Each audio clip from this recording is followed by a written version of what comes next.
I'd like to begin with this year's recipient of the Viktor Frankl Prize in Pastoral Logotherapy, Miss Ann Krus.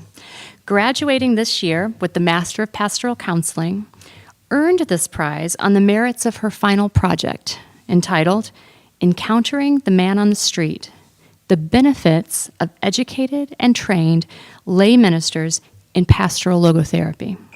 Please welcome this year's recipient of the Viktor Frankl Prize in Logotherapy, Miss Ann Krus.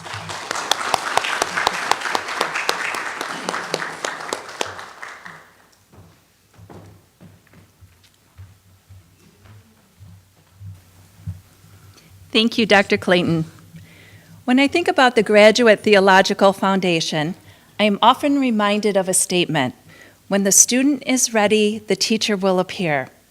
I not only had the wonderful opportunity to study and learn with the finest professors at GTF, but also what I was learning became experiential knowledge when applied. My sincere gratitude to all. I have been in the ministry of catechesis for 29 years, currently Director of Religious Education at St. Blaise Catholic Parish in Sterling Heights, Michigan.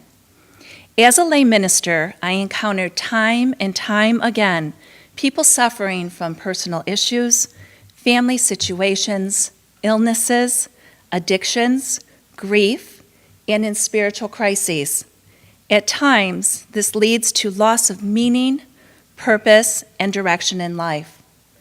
Often a person just needs someone to listen and perhaps to pray with them.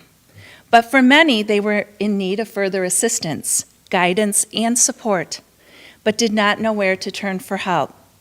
As a lay minister, I was called into pastoral care, and I wanted to be better prepared to provide such service.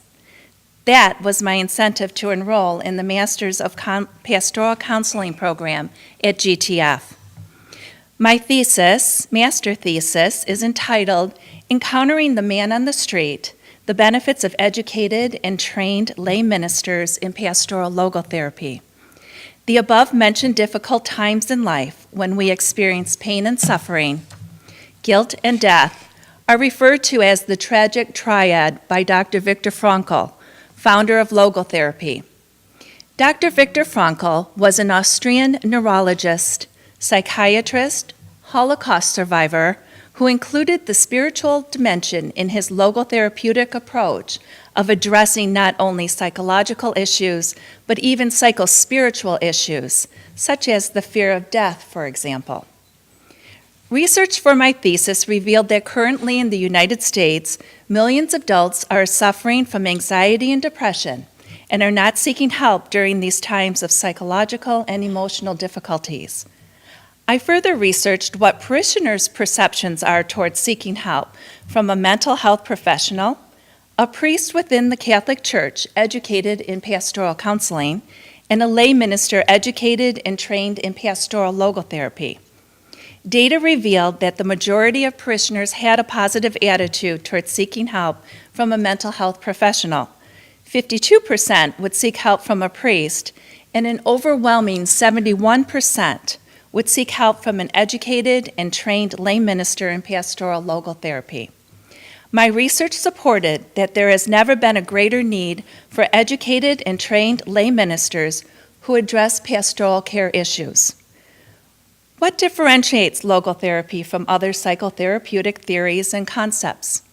To begin, pastoral logotherapy is not so concerned with the past, what was, but rather with the present, what is, and the future, what can be. It never imposes or interjects meaning in one's life, but assists the person through a variety of logotherapeutic methods available to discover their own unique meaning in any given situation. Logotherapy does not set out to replace other forms of psychotherapy. There will be times when a person may need to be referred to mental health specialists or certain agencies.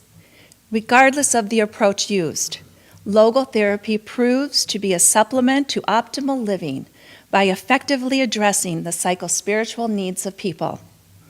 The tenets of logotherapy define the human person as a unified whole, encompassing an interrelating, tri-dimensional ontology: body, the soma, mind, the psyche, and spiritual, nous. Each dimension is distinct with its own characteristics.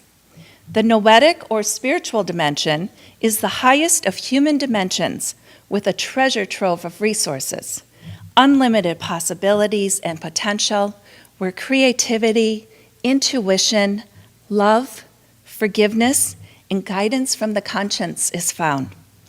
The spiritual dimension has the freedom, not from conditions, but a will to meaning to transform and take on new and positive outlooks in life.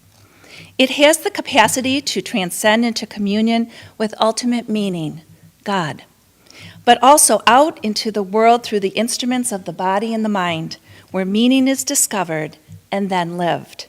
As described by Dr. Frankl, meaning can be discovered by creating a work, doing a deed, or by experiencing another unique human being, in other words, by loving him. Although the spirit is whole and healthy, there may be times when it is unable to express itself. It may become blocked by life circumstances or a person's inability to reach inward toward it.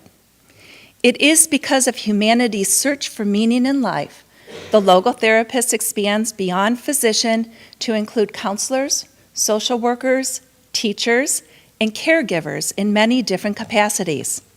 Pastoral logotherapists among them. I write about numerous encounters with the suffering man and woman on the street and how the benefits of logotherapy assist in guiding a person toward healing and well-being through meaning discovery.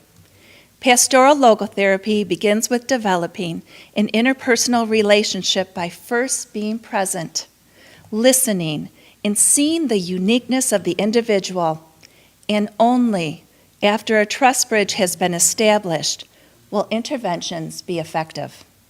Many encounters are with people who are haunted by their past. Their stories and circumstances of the tragic triad, suffering and pain, guilt and death, are unique to their life.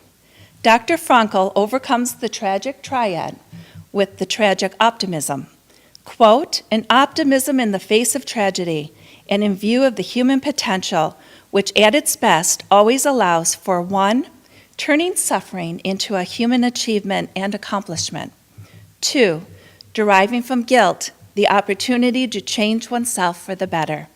And three, deriving from the life's transitousness an incentive to take responsible action, end quote.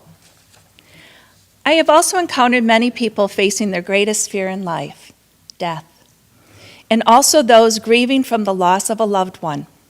Mindful of the series of stages identified by Dr. Elizabeth Kubler-Ross, denial, anger, bargaining, depression, and acceptance of death, pastoral logotherapy can assist. It offers support and comfort to ease the fears of individuals facing end-of-life issues or those who are grieving. Pastoral logotherapy leads one to realize that suffering is not meaningless and that meaning is never lost but transcends death into real life. I'd like to close with a quote from Dr. Ann Graber, professor of pastoral logotherapy at GTF, my project consultant and a dear friend, to whom I am very grateful. She states, quote, compassion is hardly ever listed as a required course in the curriculum of our professional training, yet it may be the only course that requires a passing grade in the curriculum of life. Is it our vocation in life, not only as professionals, but also as human beings, to help others bear their suffering, physical, psychological, even spiritual, when suffering is unavoidable and fate must be accepted, end quote. Thank you, and I am honored to receive the Viktor Frankl Prize in Pastoral Logotherapy.